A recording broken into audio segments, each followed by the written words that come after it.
Ya, tapi Kurang lebih akhirnya seperti kemudian banyak banget yang dipertanyakan juga di masyarakat luas sana soal instannya ini.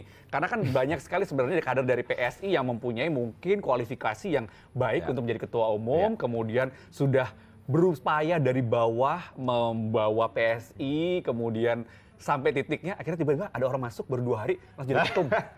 Ya itu dia, sebenarnya semua orang bisa asalkan ruangnya itu ada. Karena kebetulan Bro Giring itu kan memang sudah, dia bilang 40 tahun itu sudah terlalu tua untuk menakodai sebuah kapal atau partai politik yang dimana itu calegnya aja 55% itu di bawah 40 misalnya kayak begitu ya.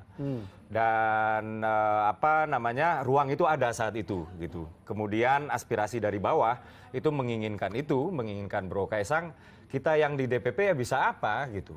Kita yang di DPP, ya demokrasi itu kan aspirasi itu bergerak dari bawah ke atas.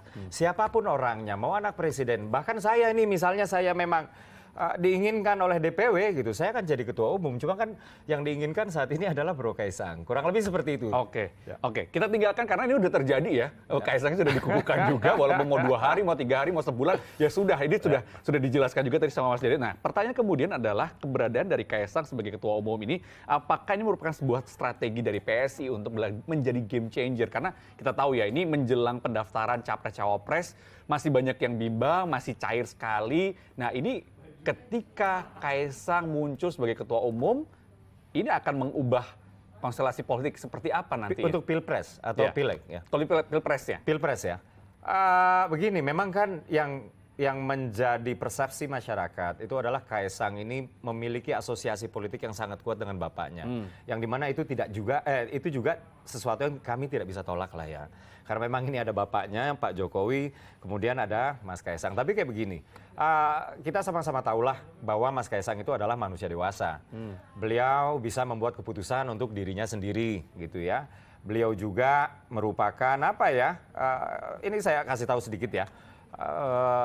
Beliau itu adalah satu ya dari 40 pemuda paling berpengaruh di Indonesia versi Fortune ya untuk kategori bisnis. Kalau kategori bisnis ini artinya nggak ada hubungan ya sama bapaknya ya. Nah, apa ya? Saya ingin mengatakan bahwa Mas Kaesang itu adalah makhluk otonom, gitu. Mungkin ya, karena beliau adalah anaknya dari Pak Jokowi, kemudian Pak Jokowi memberi advice, that makes sense, ya. Atau kami yang tanpa Mas Kaesang, sewaktu Mas Kaesang sebelum, saya bilang Mas lagi nih, sewaktu Bro Kaesang, sebelum menjadi anggota PSI sendiri juga sudah sering kali meminta advice kepada Pak Jokowi. Terakhir waktu itu meminta advice soal Pilpres.